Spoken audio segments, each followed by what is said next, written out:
हम बात कर रहे हैं किस तरह से कम उम्र में ही हार्ट अटैक लोगों की जान ले रहा है। देश से हाल ही में कुछ ऐसी तस्वीरें सामने आई हैं जो हैरानी पैदा करती हैं। महाराष्ट्र के कोल्हापुर में डॉक्टर के सामने ही एक मरीज को दिल का दौरा पड़ गया। गनीमत रही कि समय से इलाज मिल जाने की वजह से उसकी जान बचाई जा सकी।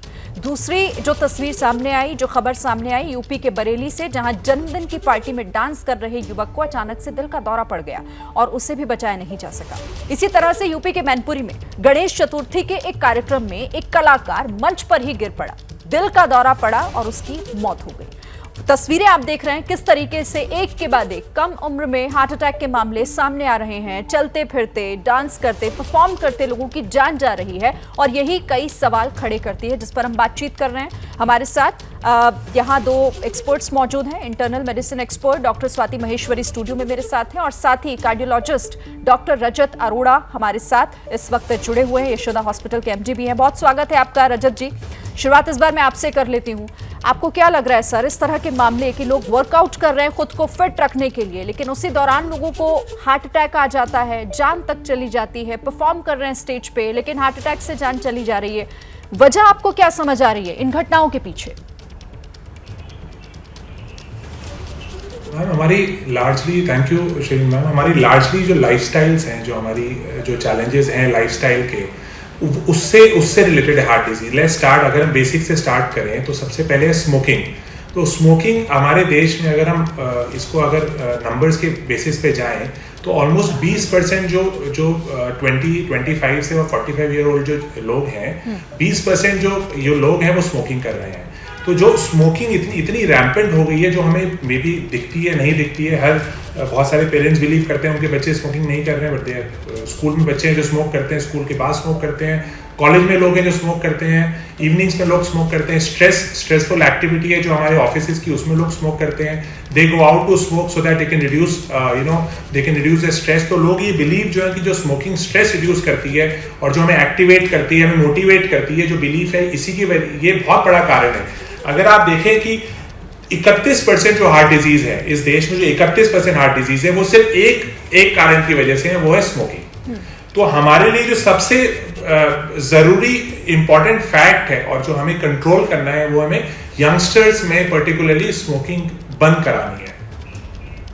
आप ये कह रहे हैं कि स्मोकिंग एक बहुत बड़ी वजह हो सकती है। डॉक्टर स्वाति, क्या आपको भी लगता है हमारा लाइफस्टाइल, हम भले ही कोशिश कर रहे हो खुद को फिट रखने की, हम जिम का सहारा लेते हैं, हम डाइट प्लान उस हिसाब से करते हैं, लेकिन क्या वाकई कुछ मिस कर रहे हैं जिसकी ज़रूरत है, जिस पर ध्यान देने की? देखिए, बिल्कुल सही बात अभी डॉक्टर साहब ने बोली कि जो स्मोकिंग है, अल्कोहल है, या जो नशे की चीज़ें ज़्यादातर लोग आजकल लेने लगे हैं, जिनको कि एक रिक्रिएशन एक्टिविटी मान करके लोग लेने लग गए हैं, ये सभी चीज़ें हमारे शरीर में जा कर के बहुत बुरा असर डालती हैं और ख़ास तौर से हमारे फेफड़ों और हृदय पर इसका बहुत बुरा असर पड़ता है। और कई बार क्या होता है कि इन चीज़ों की वजह से धीरे धीरे हमारे अंग खराब हो रहे होते हैं और जब हम ऐसी स्थिति में पहुँचते हैं जहाँ हमारे हृदय को ज़्यादा एक्शन करने की ज़रूरत है, जैसे कि हम एक्सरसाइज कर रहे हैं या हम ऐसे माहौल में हैं जहाँ बहुत भीड़ है, हमें ठीक से सांस आने की दिक्कत हो सकती है, ऐसी स्थिति में जब हम चाहते हैं कि हमारा हृदय बेटर करे, उसको ज़्यादा काम करने की ऐसे में ज़रूरत है, तब वो ज़्यादा काम फिर नहीं कर पाता है, क्योंकि वो पहले से कॉम्प्रोमाइज्ड है, वो पहले से ख़राब हो रहा है, जिसके बारे में हमें पता नहीं है, जिसको हम ध्यान नहीं दे रहे थे, और ऐसे में फिर वो वहाँ जाकर के कोलैप्स कर जाता है, जैसे कि हमने देखा भी। और कई बार मानसिक तनाव भी एक बहुत बड़ा कारण है जो कि हमें अचानक से स्थिति में ला करके खड़ा कर देता है, क्योंकि धीरे धीरे जो मानसिक तनाव है वो भी हमारे जो खून की धमनियां हैं उन पर बुरा असर डालता है।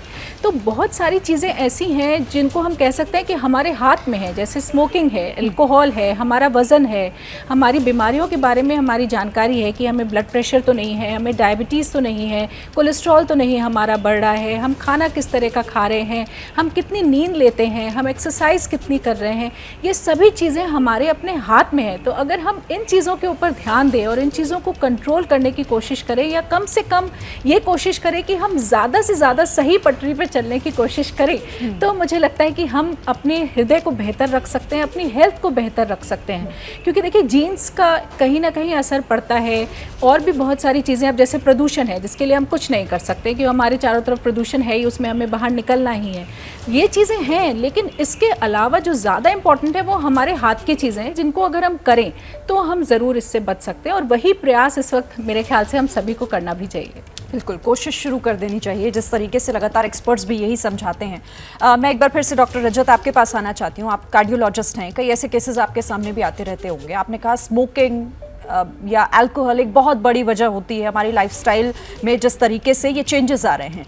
लेकिन आपके पास भी बहुत सारे केसेस ऐसे आते होंगे जो इन तरह की चीज़ों से जो लोग दूर हैं, लेकिन बावजूद इसके इस तरह से हार्ट अटैक से जूझ रहे हैं, हार्ट अटैक उनको आ जाता है कम उम्र में। इसके पीछे की वजह आपको क्या समझ आती है? देखिए मैम, दो चीज़ें होती हैं हार्ट डिजीज़ में। एक होती है मॉडिफाइबल रिस्क फैक्टर, एक होती है नॉन मॉडिफाइबल रिस्क फैक्टर। अब हम जाएं अगर नॉन मॉडिफाइबल रिस्क फैक्टर्स पे, तो उसमें सबसे इंपॉर्टेंट होती है एज एंड सेक्स। जो एल्डरली है ऑब्वियसली वो नॉन मॉडिफाइबल है। मेल सेक्स ऑब्वियसली उसको ज़्यादा चांसेस है होने की, तो ये तो नॉन मॉडिफाइबल है। बट मॉडिफाइबल, अब लेट्स अज्यूम कि एक हमारे पास यंग इंडिविजुअल है जो ना स्मोक करता है और उसकी लाइफस्टाइल अच्छी है, लेकिन ये लाइफस्टाइल अच्छी के जो पैरामीटर्स हैं वो कौन डिसाइड करेगा? Who decide this parameters? तो इंपॉर्टेंट ये है कि स्मोकिंग सबसे इंपॉर्टेंट इशू है। मान लेते हैं वो स्मोक नहीं करता है, बट हम अगर उसकी हिस्ट्री में जाएं, डिटेल हिस्ट्री में जाएं, हम देखें वो ओवरवेट तो नहीं है, दैट मीन्स उसकी डाइट कैसी है। अगर वो डाइट लेता है तो डाइट, अगर ओवरवेट नहीं भी है तो डाइट में किस तरह की पदार्थ लेता है? रेड मीट ज़्यादा लेता है क्या? प्लांट बेस्ड डाइट लेता है क्या? मतलब होल ग्रेन लेता है, जिसको हम कहते हैं कि वीट की क्वांटिटी कितनी है, फल की क्वांटिटी कितनी है, हरी सब्जियों की क्वांटिटी कितनी है, नट्स की क्वांटिटी कितनी है, वो सब चीज़ें लेता है नहीं लेता है। स्लीप एडिक्वेट है या नहीं है, एक्सरसाइज करता है नहीं करता है। एक्सरसाइज जो रिकमेंडेड एक्सरसाइजेज है वो WHO रिकमेंड करता है 150 minute in a week. That means अगर हम एवरेज लगाएं, अगर हम 5 दिन एक्सरसाइज करते हैं तो माना जाए कि हम 30 मिनट पर डे एक्सरसाइज करते हैं, मॉडरेट एक्सरसाइज। अब मॉडरेट एक्सरसाइज का मतलब होता है कि एटलीस्ट वो मिनिमम 30 मिनट कंटिन्यूअस वॉकिंग कर रहा है नहीं कर रहा है, ये हमें देखना बहुत जरूरी है। अगर हम मान लेते हैं कि एक दिन वो बीमार था या एक दिन उसका मूड नहीं था एक्सरसाइज करने का, एक दिन ऑफिस में जरूरी था या कहीं बिजी था, तो भी at least 5 days is minimum that the person can walk. लेकिन ये मिनिमम है। लेकिन अगर हम इसको 150 मिनट से 300 मिनट को हम अच्छा बोलते हैं, और 300 मिनट के ऊपर तो एक्स्ट्राऑर्डिनरी बोलते हैं, लेकिन आइडियली हम सब लोगों को 150 से 300 मिनट एक्सरसाइज की कोशिश करनी चाहिए।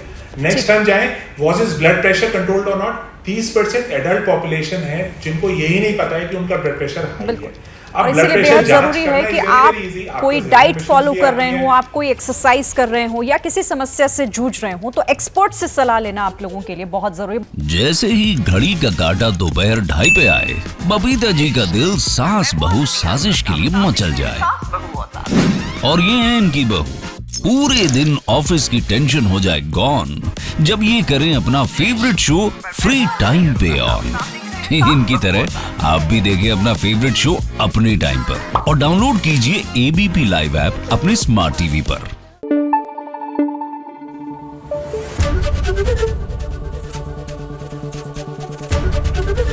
ABP न्यूज आपको रखे आगे।